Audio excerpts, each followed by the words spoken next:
जय हिंद दोस्तों। अभिषेक learning platform में आपका स्वागत है। और जिस तरीके से लोगों के कमेंट आ रहे हैं कि कंप्लीट एडमिशन प्रोसेस क्या होगा अगर एलएलबी में एडमिशन लेना है, तो फर्स्ट ऑफ ऑल आप ये जान लीजिए कि एंट्रेंस एग्ज़ाम का जैसे ही फॉर्म फिलअप होगा, एंट्रेंस एग्ज़ाम का फॉर्म पहले यूनिवर्सिटी आपको प्रोवाइड कराएगी ऑनलाइन मोड में। उस फॉर्म को आप फिलअप करेंगे, पेमेंट करेंगे, अपना कंप्लीट डॉक्यूमेंट अपलोड करेंगे। उसके बाद आपका एंट्रेंस एग्ज़ाम कंडक्ट कराएगी यूनिवर्सिटी। कहीं ऑनलाइन सेंटर भरेंगे तो ऑनलाइन सेंटर पर जाएगा, ऑफलाइन फिलअप करेंगे तो ऑफलाइन सेंटर पर जाएगा पेपर, एग्ज़ाम सेंटर आपका। वहाँ जब आप एग्ज़ाम सेंटर पे जाकर के एग्ज़ाम देंगे, उसके बाद आपका 1 हफ्ता, 10 दिन, 15 दिन, 1 महीने के अंदर रिज़ल्ट आएगा। उस रिज़ल्ट के बाद अगला प्रोसेस ये होगा कि किस तरीके से आपके एडमिशन कंप्लीट प्रोसेस होंगे, उसमें मैं आपको कंप्लीट तरीके से बता दूँ। तो जैसे ही एंट्रेंस एग्ज़ाम आएगा, आपको इन्फॉर्मेशन ये दे दिया जाए कि एडमिशन फॉर्म आपका हो सकता है अप्रैल लास्ट के 1-2 दिन पहले आ ही जाए, या फिर आपके मई के फर्स्ट वीक तक तो एडमिशन फॉर्म आ ही जाना चाहिए, क्योंकि जब एंट्रेंस एग्ज़ाम होता है तो मई के फर्स्ट वीक तक आ जाता है एंट्रेंस फॉर्म इसका यूनिवर्सिटी का जो सीयूटी के तहत बहुत पेपर होते थे, वो एलएलबी जो है सीयूटी से बाहर है। इसका एक प्रॉपर एलएलबी करके फॉर्म आएगा आपका। जब फॉर्म आएगा तो प्रॉपर वीडियो, शॉर्ट वीडियो में आपको बता दिया जाएगा कि इस तरीके से फॉर्म आया है, नहीं आया अभी, या क्या-क्या डॉक्यूमेंट नेसेसरी है इसके लिए, वो आपको बता दिया जाएगा। लेकिन अभी आप तत्काल में जान लीजिए कि डॉक्यूमेंट में आपका आधार कार्ड पूरा सही होना चाहिए, हाई स्कूल इंटर की जो मार्कशीट है, आपका जो ग्रेजुएशन का मार्कशीट होगा वो अपलोड होना चाहिए। इतने अपने मार्कशीट आप इतने डॉक्यूमेंट आप अपलोड रखिए, अपने डॉक्यूमेंट अपना मेंटेन रखिएगा। और कुछ जैसे निवास वगैरह का भी कभी-कभी पूछा जाता है, तो उसको भी आप मेंटेन रखिएगा। जो नेसेसरी डॉक्यूमेंट्स होते हैं, जिन लोगों को ईडब्ल्यूएस में एडमिशन लेना है, वो लोग ईडब्ल्यूएस ज़रूर बनवा लें अपना। जिनको ओबीसी में लेना है, एससी एसटी वाले हैं, वो सब के सब अपना जो कास्ट सर्टिफिकेट होता है, वो सब मेंटेन रखें। अभी तत्काल में बनवा लें, अभी जितने दिन का टाइम है, अपना मेंटेन रखिएगा। उसके बाद जैसे ही फॉर्म फिलअप होगा, फॉर्म आने के जस्ट बाद आपका लगभग 15 दिन का टाइम दिया जाता है। फॉर्म जैसे यूनिवर्सिटी लॉन्च करेगी, फॉर्म आ जाएगा, उसके 15 दिन के अंदर आपको फॉर्म फिलअप करने का समय दिया जाएगा। मतलब अगर सपोज़ करिए कि 5 मई को फॉर्म आता है, तो 20 मई तक का आपको टाइम देगी। और हो सकता है जो मैं 5 मई का डेट ले रहा हूँ टाइम, 5 मई तक फॉर्म आ भी जाए, या हो सकता है 5 मई को ही आ जाए, वो एग्जैक्ट इन्फॉर्मेशन आपको टाइम पे दे दिया जाएगा। उसके बाद जब आप 15 दिन के अंदर फॉर्म अपना फिलअप कर देंगे, तो आपके 1 महीने के अंदर एंट्रेंस एग्ज़ाम यूनिवर्सिटी कंडक्ट करा लेगी। मतलब अगर मई के पहले हफ्ते में आपका एंट्रेंस फॉर्म आता है, तो आपके 1 महीने के अंदर एंट्रेंस एग्ज़ाम हो जाएँगे। मतलब जून के पहले हफ्ते में या जून के 15 के पहले ही आपके एंट्रेंस एग्ज़ाम कंडक्ट करा लिए जाएँगे। अब कहाँ होगा एग्ज़ाम आपका? तो यूनिवर्सिटी में नहीं होने वाला आपका प्रॉपर एग्ज़ाम, ये जान लीजिए। अगर आप ऑनलाइन मोड फॉर्म फिलअप करते हैं, तो आपका ऑनलाइन मोड में कहीं होगा सेंटर पे, जैसे आप एसएससी वगैरह का एग्ज़ाम देने जाते हैं। अगर आप ऑफलाइन का एग्ज़ाम देते हैं कि ऑफलाइन में पेपर देना है, तो ऑफलाइन सेंटर पे जाएगा। वहाँ पे आपका प्रॉपर एग्ज़ाम कंडक्ट कराया जाएगा, जैसे और सारे एग्ज़ाम कंडक्ट कराए जाते हैं। उसके बाद जब आपका एग्ज़ाम कंप्लीट हो जाएगा, फिर आपका यूनिवर्सिटी जब रिज़ल्ट प्रोवाइड कराएगी आपको, रिज़ल्ट देगी वेबसाइट पे, तो वहाँ से रिज़ल्ट आने के बाद 3 कॉलेज हैं यूनिवर्सिटी के। यूनिवर्सिटी का मेन कैंपस है, फिर आपका सीएमपी लॉ फैकल्टी है और एडीसी का लॉ फैकल्टी है। ये तीनों कॉलेज में आपके एलएलबी 3 इयर्स वाले कोर्सेज़ प्रोवाइड हैं अभी तत्काल में। अब इसके बाद जब ये तीनों कॉलेज अपने कट ऑफ निकालेंगे, सबसे पहले यूनिवर्सिटी का कट ऑफ आएगा।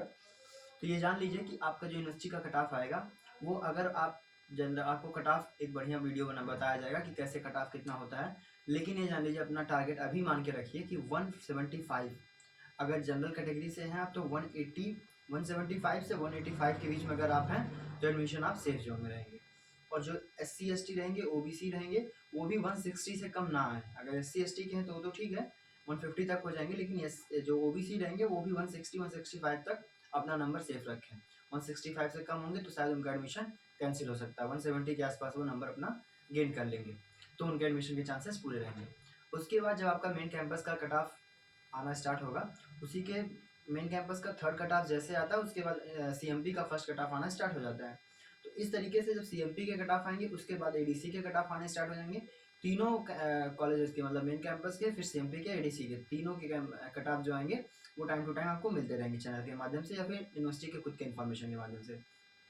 जब आपका एडमिशन प्रोसेस कंप्लीट हो जाएगा, आपका एडमिशन आपने आप कैसे एडमिशन कराएंगे, जैसे रिजल्ट आया आपका कट ऑफ में उस तरीके से मार्क आ गया, मतलब सपोज करिए कि अगर 180 कट ऑफ आ गया है, आपका 181 या 180 है नंबर, आप अपना काउंसलिंग कराएंगे। काउंसलिंग में क्या कराना रहेगा, अपना जो डॉक्यूमेंट रहेगा वो सारा का सारा आप अपलोड करेंगे, जो जो डॉक्यूमेंट वो यूनिवर्सिटी आपसे मांगेगी। अपलोड करने के बाद आपका एडमिशन का एक कंप्लीट प्रोसेस होएगा। जैसे आप फी पेमेंट करेंगे, आपका ऑनलाइन एडमिशन हो चुका रहेगा। अब आपको ऑफलाइन में क्या करना रहेगा, एक डेट दे दिया जाएगा। आप जब कॉलेज में जाएंगे तो आपको डेट मिल जाएगा कि किस दिन डेट में आपको डॉक्यूमेंट वेरिफिकेशन कराने आना है। उसके लिए आपको क्या करना है, जितना डॉक्यूमेंट आपने अपलोड किया है वो सारे डॉक्यूमेंट का ओरिजिनल कॉपी अपलोड करने में तो ठीक है, अगर फोटोकॉपी भी किए तो चल सकता है, लेकिन जब आप वेरिफिकेशन के लिए जाएंगे तो आप ये सिक्योर रहिएगा कि आपको ओरिजिनल कॉपी लेके ही जाना है। उसको लेके आप जाएंगे कॉलेज में, जहाँ जिस टीचर के पास आपका रोल नंबर लगे, जिस टीचर के पास आपका नंबर आएगा कि किसको आपको डॉक्यूमेंट वेरिफिकेशन कराना, काउंटर बने रहेंगे, 2-3 टीचरों का काउंटर रहेगा, किसके पास आपको डॉक्यूमेंट वेरिफिकेशन कराना है, वहाँ आप जाएंगे, आपका डॉक्यूमेंट प्रॉपर चेक किया जाएगा, सब सही है गलत है, उसके बाद आपका एडमिशन पूरा कंप्लीट मान लिया जाएगा, इनरोलमेंट आपका वहीं कॉलेज में कर दिया जाएगा कि अब आपको एक प्रॉपर स्टूडेंट इस कॉलेज के आप हो चुके हैं। उसके बाद आपका जब क्लास स्टार्ट होगा तो क्लासेज आप प्रॉपर क्लासेज में इन्फॉर्मेशन आपको मिलता रहेगा, वहाँ एक व्हाट्सएप ग्रुप भी बन जाता है, जैसे आप कॉलेज में पहुँचेंगे तो सारे बच्चों को उस ग्रुप में ज्वाइन करके एक क्लास का इन्फॉर्मेशन दे दिया जाता है कि कब से क्लास आपका स्टार्ट होने वाला है, कौन टीचर कौन सा सब्जेक्ट पढ़ाने वाले हैं, कब से क्लासेस होंगी, क्या टाइमिंग होगा, और इस तरीके से जितनी इन्फॉर्मेशन होगा वो यूनिवर्सिटी अपना उस व्हाट्सएप ग्रुप में प्रोवाइड कराती रहेगी। अपना जो न्यूज़ आएगा, जो इन्फॉर्मेशन आएगा वो आपको प्रोवाइड होते रहेगा। और इस तरीके से जितने इन्फॉर्मेशन अभी तक आपको मिला फैकल्टी एडमिशन के लिए दे दिया है। अब रहा बात सिलेबस का कि सिलेबस में क्या क्या पढ़ना है कि जिससे एडमिशन हमें आसानी से हो जाए, तो आप उसके लिए बेझिझक रहिए। आपके जो एंट्रेंस एग्ज़ाम का फॉर्म आएगा उसके तुरंत बाद से आपको, अभी आप तत्काल में इतना हो जाए कि जितने इस चैनल पे जितने लोग एलएलबी एंट्रेंस का एग्ज़ाम देने वाले हैं, एलएलबी से रिलेटेड यूनिवर्सिटी में आपको एलएलबी में अगर एडमिशन लेना है तो इस चैनल से अच्छा इन्फॉर्मेशन अगर आपको कोई प्रोवाइड नहीं करा पाएगा, ये आप कंफर्म रहिए, क्योंकि एलएलबी डिपार्टमेंट से इन्फॉर्मेशन मैं आपको प्रोवाइड कराते रहूँगा। और इसलिए आपको चैनल पे अगर जुड़ जाते हैं तो आपको proper information time to time मिलता रहेगा।